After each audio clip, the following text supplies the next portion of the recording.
May I know if this is Miss Amelia? Yes, it's me. And you are? Nice to meet you, Miss Amelia. My name is Henry. I was hired by your father, Mr. Smith, not long ago. He wanted me to keep you away from all of the misshapes and life-threatening dangers that are predicted to happen in the near future. What mishaps? Can you make it more specific? There's something you need to know, Miss Amelia. Your father told me that he has been battling a brain tumor for at least 3 years now. He decided not to tell you about his sickness because making you sad or concerned is the last thing he wants to do. His condition only gets worse as he gets older. Until recently, a flare-up has caused his life to hang on a thread. What? This can't be true. Why did he hide that cold and harsh truth from me? He knows how important he is to me. As my mother left us behind to pursue her own happiness, my father had to assume the responsibility of both man and woman in our family. Yet, not once in my whole life have I ever heard a single complaint from him. He even chose not to remarry so that he could put his heart and soul into raising me. His love for me truly can't be described by words. I can feel how deeply connected you and your father are, and I'm truly sorry for what you have to go through right now. I know this is difficult to bear all at once, but you need to be strong. Mr. Smith anticipated that when everyone knows about his current condition, some unfortunate events may happen to you and your dad's company. That's why I'm here, to make sure that you'll be safe, no matter what circumstances. Are you still with me, Miss Amelia? Yes, continue where you're at. I'm just gathering my courage, trying to calm down and not crying too much. I know you're a brave girl, Miss Amelia, and your father is always proud of you for that. But wait, why should I put my trust in everything you have to say? Clearly, you just must be some random person who happened to know my number. Mrs. Smith figured that you would ask something similar. This is why your father asked me to personally send you a keepsake that's very dear to him, which is your mother's necklace. It should have arrived in your mailbox by now. Give me a few minutes to check. Well, I guess what you said is believable, because the one I found in my mailbox is definitely my mom's necklace, which my dad always carries in his pocket wherever he goes. Look, your father is still fighting hard for his life. Although he can hardly move, he's still able to talk and remains conscious about what's going on around him. In around 3 days, I'll read his testament on his behalf at the hospital. According to his will, you, Miss Amelia, will inherit not only his incredibly large fortune, but also his $1 million company. Well, money and power are never my first priorities. All I care about right now is my dad's vitality and well-being. Money and power may not matter much to you, but your father fears that some people may try to steal them from you, or even try to get rid of you so that they can lay their hands on your father's enormous property. That's why I'm here to protect you, and I'll be secretly watching over you from afar, and immediately interfere whenever I feel that your safety is in peril. But you gotta make sure that no one can find out the truth about me, even the people who are closest to you. If that's what my dad wants, then I have no reason to disobey. But may I know the identity of people who want to harm me to appropriate my dad's wealth? Well, there are some names on your father's list of possible suspects. Until now, they haven't made any shady move yet, but it doesn't mean that you can let your guard down. Remember, anything can happen and put your life at risk after your father makes his announcement in a few days. And you have to prepare yourself for the worst case scenarios. I understand. Thanks for the advice. Honey, my heart will be broken into a million pieces if one day I can no longer see my dad again. You know it hurts me as much as it hurts you. But as the doctor said, your father's at the final stage and his chances of making it through are very slim. Please don't say that. It saddens me to an infinite extent. I'm well aware that your dad occupies a very special place in your heart, but now that his part in this lifetime is almost complete, don't you think it's about time that we need to start focusing on keeping up his legacy and make him proud? Legacy? You mean his company? Well, I don't see any point in avoiding this matter. In fact, your father has dedicated his whole life for the growth of the company. Correspondingly, I'm sure that he would want us to take over his place and prolong his thriving business, don't you think? It really doesn't make any sense if you let his lifelong effort go down the drain by worrying too much about his destined demise. I mean, you may have a point in what you're saying, but honestly, there's no spare room for anything else in my mind right now other than my dad's life being on the line. I acknowledge what you have said, and I'm sympathetic to it. However, an organization can't operate without a leader. If you feel like you're not up for the task just yet, it's my duty, as your husband, to help you weather the storm and get through this time. To put it more precisely, I would like to lend you a helping hand and take the responsibility of Chief Executive Officer, the position which your dad used to have. Of course, the company share that your father once held is still under your ownership. So, what do you say? Well, I really appreciate your thoughtfulness towards me. Nevertheless, my dad had stated very clearly and in detail in his statement that he wants me to assume the role of Chief Executive Officer. And for that reason, I'm not planning to do anything that's against his last wish. Wait, do you seriously think that a woman is adequate for such a prestigious leadership role like CEO? Significant positions, especially company leaders, are not a joke, and they're obviously not meant for women, honey. Don't let your brainless things like feminism trick you into thinking that you'll be able to fulfill such a substantial duty. What is your problem with women taking on significant positions at the workplace, really?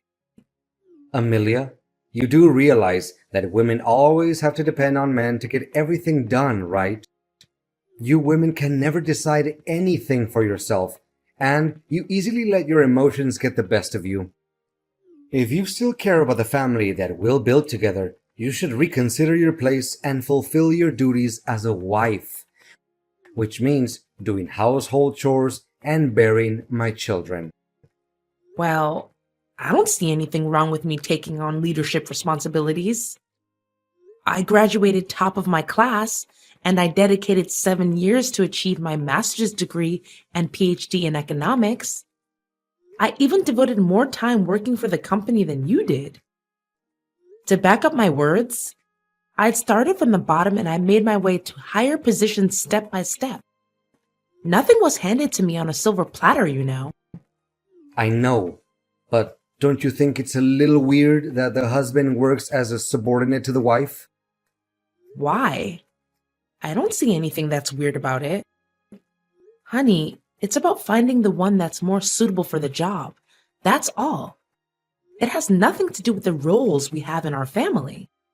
I honestly don't have any clue about why I still have to stick with an inferior job title like sales manager. It's literally nothing compared to your position, which leaves me no choice but feeling unfairly treated. I mean, didn't he take any of my hard work into account? You do realize that to get to the point where you're at now, it takes other people at least 3 years? You had it easy enough and got promoted to manager in only 5 months just because you're my husband. I mean, what will other people say? They may think that I'm nothing but merely a parasite in your family. Not getting the highest position of the company doesn't make you a parasite, William. What's wrong with you all of a sudden? I thought you enjoyed your current job. I did, until I figured out how deceitful your father was. He promised that I would take his place after he retired. Now he swallowed his own words and had you take over the position instead. What? How can you make up such a lie? If my father intended to let you take control of the company, he would have told me about it. He never makes any important decisions without letting me know firsthand. Look, William, I don't want us to fight over this kind of thing. We're family, and being family means helping each other out in times of need, not picking a quarrel with one another over power and inheritance. Let me make it clear to you once and for all. If I don't get to work as the chief executive officer of the company, I demand a divorce as soon as possible. What? How could you say that so easily after our 3 years of marriage? And most important of all, in the toughest time of my life, when I'm about to lose my father? Well, your father doesn't treat me very nicely as well. He let you inherit his position because me and him are not biologically related. Guess once an outsider, always an outsider, right? He never saw me as his son after all. I said it. Let me take over your dad's position, or you can consider that our marriage is over. All right. I'll think long and hard about it. William, you can't believe what happened to me when I was on my way home after Dad's funeral. First, I was nearly hit by a truck while crossing the road. Then, out of nowhere, a flower pot almost fell onto my head. I bent down to tighten up my shoelaces. That was why I didn't get hit. After that, there were some people sawing down a huge tree, and I was nearly crushed by that. It definitely was not a lucky day for me. But where are you now, William? After the funeral ended, you were nowhere to be found. Everyone was so worried and they looked for you everywhere. What a shame to hear all of those unfortunate events. I'm not at home, by the way. And why should I be?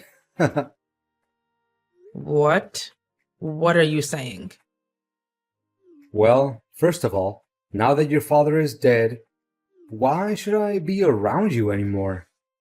After all, it's his fortune and power that I went after in the beginning, not some kind of foolish love between you and I. You're telling me you didn't have any feelings for me in the first place? Not a tiny bit. Do you actually think that I approached you and your family because I fell for you?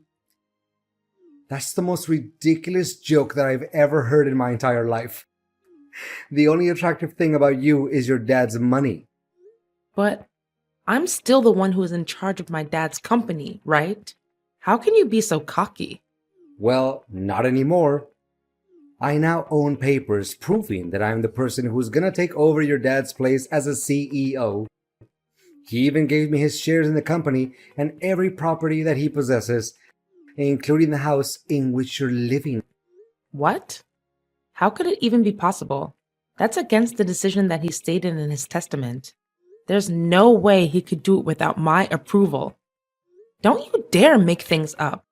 You know faking legal papers is a serious crime. Why should I be scared of your meaningless threat? My documents certainly comply with the law and regulations. They even contain your own father's handwriting and signature. So how can they be fake? Face the fact that from now on, you'll be officially kicked out of your dad's company and from your own fancy house. However, if you behave well, I'll show some mercy and let you work as a cleaner at the company. I can't believe you can be so ruthless and careless. You make it seem like we were never husband and wife. Like we were nothing but strangers. It seems like you can't comprehend the situation very quickly, can't you? Look, it's over between us, and you'll be served with divorce papers soon enough. What's left for me is to enjoy my victory alongside the true love of my life, Luna. She's the one I'm gonna spend the rest of my life with. What? So you've been cheating on me too? How did I not notice that? In my eyes, you were a dutiful husband and a pious son-in-law to my father. You never came home late. You cooked for us whenever I was busy. You even took great care of my dad during his final days of living, as if he was your own biological dad. How did you change all of a sudden? Well, I didn't change anything. All I did was a little acting to cover my true intention. You don't know how much I had to contain myself from laughing as I saw you were blindly believing in everything I did and said. How could you do this to me? I just can't believe all of this. To think how kind me and my dad were to a jerk like you gives me chills down my spine. Kind? Am I hearing it correctly? Your father treated me like dirt. He didn't even let me take over the position that was rightfully mine all along. And you know what? He even had the nerve to, not just one time, scolded me and embarrassed me in front of my coworkers. I literally have no respect for that man. So you were holding a grudge against my dad this whole time? I mean, if he ever criticized you or your work, it was just because he wants you to be a better version of yourself and make progress. Well, now that hypocrite can carry all the criticism with him to his grave. So long, Amelia. Enjoy your homeless life. What is this, Amelia? Did you plan all of this? And what exactly are you talking about? Why, all of a sudden, I'm no longer the CEO of the company anymore. The securities didn't even let me in. Why are you asking me that question? Shouldn't you be the one who needs to interrogate your own conscience about all the good deeds you did behind my back? I can't believe such a cruel, heartless, and gruesome person like you would exist. What are you trying to say? Spit it out. Stop playing the fool. First, you took advantage of my father's sickness and brutally forced my father to sign all kinds of papers so that you can claim ownership of his fortune and his shares in the company. You threatened him, grabbed him by his neck. You even beat him, ruthlessly. For a person that had only days to live like my father, how could he bear such an act of violence? You knew that, and you left him there dying all alone. It was you who killed my father. Hold on. Are you even listening to your own voice right now? Don't just accuse someone out of nowhere without evidence. I know damn well that I have all the evidence in the world to start a lawsuit against you. Do you know what I'm possessing right now? Full-length footage of you torturing my dad so that you can achieve your evil ambition. It was recorded by the hospital's cameras. Never in my worst nightmare could I imagine that one day my dad would be tortured to death by his own son-in-law. What? I thought I took care of it. You did do something about it. But fortunately, my bodyguard was smart enough to trace you down and recover the footage. Where the hell did you get yourself a bodyguard? That's just insane. I think what you just said is just a work of your imagination. I mean, you're just talking nonsense to scare me.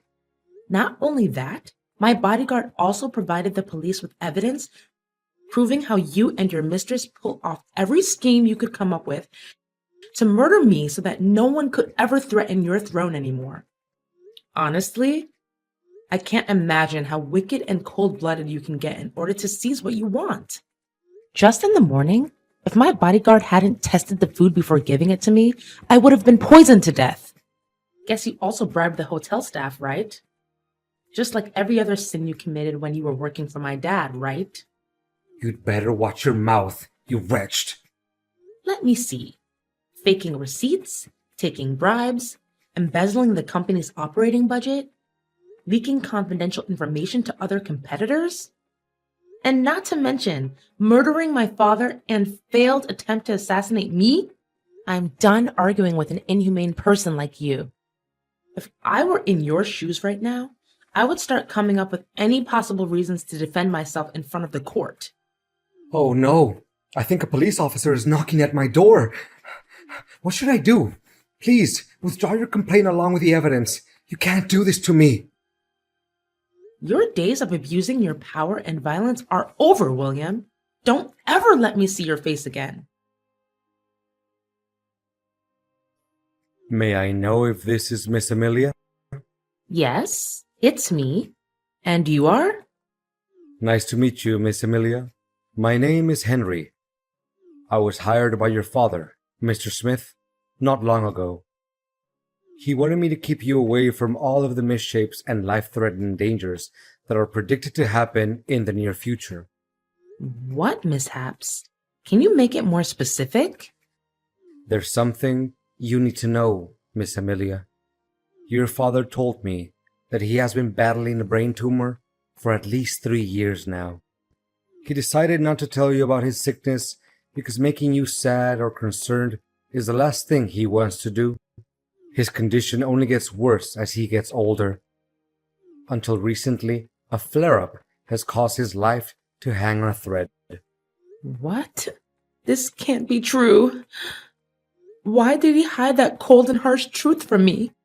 He knows how important he is to me. As my mother left us behind to pursue her own happiness, my father had to assume the responsibility of both man and woman in our family. Yet, not once in my whole life have I ever heard a single complaint from him. He even chose not to remarry so that he could put his heart and soul into raising me. His love for me truly can't be described by words. I can feel how deeply connected you and your father are, and I'm truly sorry